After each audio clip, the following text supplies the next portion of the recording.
दोस्तों, दुनिया की सबसे तेज छुरी हमारी ज़ुबान है और दुनिया के सबसे खतरनाक हथियार हमारे शब्द हैं, जो बिना किसी का खून बहाए लोगों को अंदर ही अंदर मार सकते हैं। हमारे शब्द हमारी ताकत हो सकते हैं, उसी के साथ ये हमारी सबसे बड़ी कमज़ोर भी हो सकते हैं। अगर हमें नहीं पता कि कब, कहाँ और क्या और कितना बोलना है, यदि हम सही समय पर सही इरादे के साथ सही शब्दों का प्रयोग करते हैं, तो यह हमें एक सफल व्यक्ति बनाता है। लेकिन अगर हम सही समय पर सही इरादे से सही शब्दों का इस्तेमाल नहीं करते हैं, तो यह हमारे जीवन को नर्क से बदतर बना सकते हैं। तो चलिए जानते हैं कि एक कहानी के माध्यम से चुप रहकर जीवन को कैसे बदला जा सकता है। जापान में एक बहुत ही प्रसिद्ध बौद्ध भिक्षु हुआ करते थे। उनका नाम रिसाई था। रिसाई अकेले रहते थे।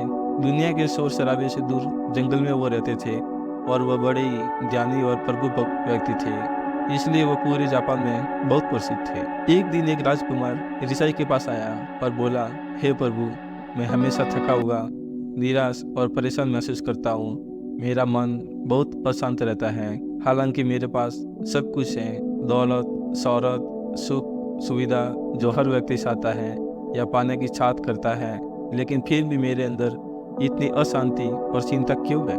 रिसाई ने उसकी बात बहुत ही ध्यान से सुनी और कुछ सोचने के बाद कहा, तुम इस प्रश्न का उत्तर जानते हो, बस तुमने कभी इस प्रश्न को हल करने की कोशिश नहीं की है। रिसाई ने आगे कहा, मैं एक खोज करना चाहता हूँ, क्या तुम मेरा साथ उसमें दोगे? इस खोज के बाद तुम्हारे जीवन में किसी भी तरह की अशांति और चिंता नहीं रहेगी। ये बात सुनकर राजकुमार बहुत खुश हुआ। उसने रिसाई से कहा, बताइए मुझे क्या करना होगा? अपने मन के शांति के लिए मैं कुछ भी करने को तैयार हूँ। राजकुमार की बात सुनकर रिसाई ने कहा, तो फिर अगले 15 दिन तक मेरे आश्रम में रहोगे और एक असामान्य व्यक्ति की तरह अपना जीवन व्यतीत करोगे, और इन 15 दिनों में तुम अकेले और चुपचाप रहोगे, जितना हो सके कम बोलोगे। राजकुमार सहमत हो गया। पहले दिन राजकुमार को लगा कि उसका मन सामान्य से अधिक अशांत और विचलित है। उसके मन में तरह तरह के विचार आ रहे हैं और वह आम लोगों की तरह जीवन जीने में असहज महसूस कर रहा था, और उसे अंदर से बोलने की चाहत हो रही थी कि, लेकिन वह चुपचाप रहा। उसके मुंह से एक शब्द भी नहीं निकला। अगले दिन वह वैसे ही पूरा दिन चुपचाप बैठा रहा। अगले 2-3 दिन बस वह चुपचाप बैठे रहता, लेकिन रात होते होते उसे अंदर ही अंदर शांति का अनुभव होने लगा। उसके लिए यह अनुभव अजीब था। वह खुद से पूछ रहा था कि वह अंदर ही अंदर इतना खुश क्यों है। अगले दिन राजकुमार अकेला चुपचाप बैठा रहा। वह प्रकृति को निहारने लगा।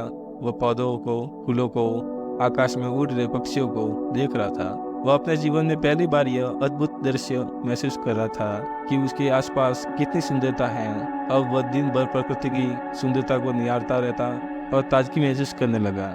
इसी तरह से 10 दिन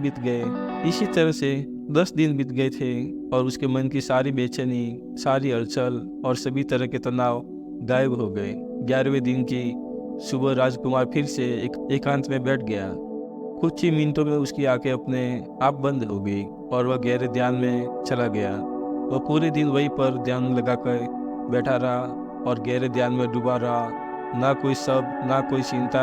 राजकुमार भीतर से असीम शांति और आनंद से भर गया। राजकुमार अपने बाकी के 4 दिन इसी तरह व्यतीत करने के बाद रिसाई के पास गया और उन्हें प्रणाम किया और बोला, हे भिक्षु महाराज, मुझे उत्तर मिल गया कि मेरे इतनी उथल पुथल और चिंता क्यों था। मैं जान गया कि मेरा मन इतना अशांत और विचलित क्यों था। रिसाई ने मुस्कुराते हुए कहा, बताओ क्या उत्तर मिला तुम्हें? राजकुमार ने कहा, मैं जरूरत से ज़्यादा बातें करता था। मैं किसी पर भी अपने शब्द और ऊर्जा व्यक्त करता था। मैं दिन भर अपने लोगों से फालतू बातें करता था और अकेले में उन्हीं लोगों के बारे में सोचता रहता था। ज़्यादातर समय नेगेटिव बातें सोचता रहता था और इसी तरह से मैं अपना समय बर्बाद कर देता था। ज़्यादा बोलने और नेगेटिव सोचने से मेरा मन अशांत और बेचैन हो गया था।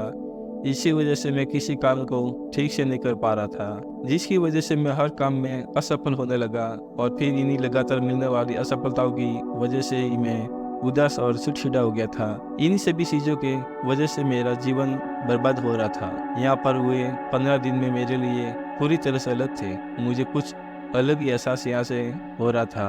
अब मुझे ऐसा लग रहा है मैं अपना जीवन पूरी तरह से जी रहा हूँ। लेकिन इसके पहले मैं अपना जीवन गलत तरीके से जी रहा था। जीवन में खुद को जानना और समझना बहुत ज़रूरी होता है, जो मैंने पिछले 15 दिनों में अनुभव किया।